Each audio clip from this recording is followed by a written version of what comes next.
Hello, bienvenue à toi dans cette toute nouvelle vidéo d'Heroes Mindset. Je suis vraiment content de te retrouver pour te parler de nouveau d'une suite de 4 vidéos qui vont être extrêmement importantes, vraiment sur le thème qui va être dédié aux accords Toltec, aux 4 accords Toltec.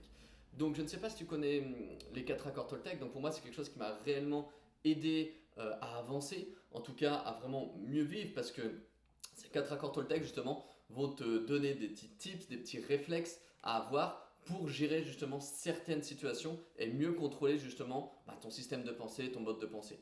Donc pour moi en fait si tu veux ces 4 accords Toltec ont été vraiment un pilier dans plein de situations.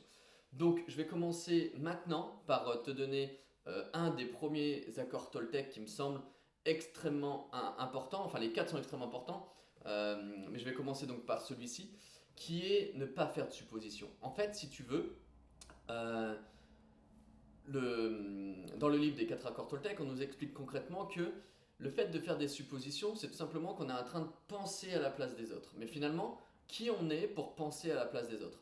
Ils ont leur propre monde, ils ont leur propre système de croyance, ils ont leur propre vécu. Nous, on a notre vécu, notre système de croyance, on a vraiment deux mondes totalement différents. On a notre monde et ils ont leur monde et tu as ton monde. Voilà, chacun a son propre monde et possède sa propre structure de croyance.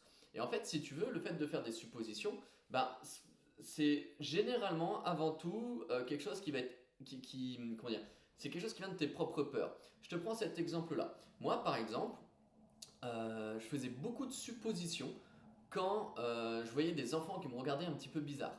Et tout de suite, je me disais, ah, je dois les choquer, je dois leur faire peur, ils doivent me trouver moche, etc. Ils doivent me prendre pour un monstre. Voilà, je me répétais vraiment des choses assez négatives, tu vois.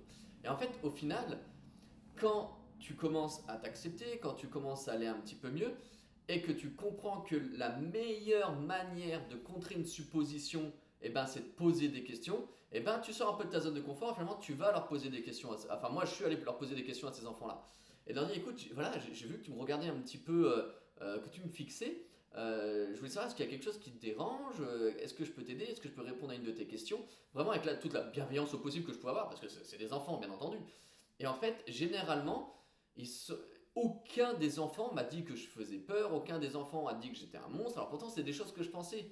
Ils étaient juste plutôt surpris de voir que ils pouvaient me manquer un œil, de voir que j'avais des cicatrices. Et ils étaient plutôt surpris parce que j'avais pas un visage entre guillemets classique par rapport à tout le monde. Donc ils étaient pas du tout dans la peur ou dans la critique, ils étaient plutôt dans l'interrogation de tiens, qu'est-ce qui lui arrivait à lui, tu vois. Et donc du coup, vu qu'un enfant généralement n'a pas de filtre, il te regarde, il est capable de te regarder pendant 30 minutes et de te fixer sans gêne.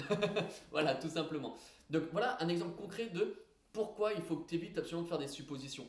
Parce que les suppositions et souvent les pensées que tu vas avoir suite à ces suppositions-là, ils vont vraiment émettre de tes propres peurs finalement. Et à chaque fois que tu fais des suppositions, va poser des questions. Pose des questions aux personnes, ose sortir de ta zone de confort et ne reste pas avec ces doutes dans ton esprit qui vont te nuire. Parce que clairement, les suppositions, c'est quelque chose qui peut vraiment te retourner le cerveau et te mettre plus bactère de faire des suppositions sur tout et tout le monde. Donc, c'était juste un des premiers accords Toltec. Les 3 autres, ils vont suivre dans la prochaine vidéo. N'oublie pas de liker et de commenter la vidéo ou t'abonner à la chaîne si tu es sur YouTube, pardon, pour voir un petit peu la suite des vidéos. Pareil, dans la description, tu trouveras mon petit lien Messenger. Si tu as des questions à me poser à propos de ces 4 accords Toltec, c'est avec grand plaisir en tout cas que je pourrai t'y répondre. Je te souhaite une excellente journée et je te dis à tout bientôt. Ciao, ciao.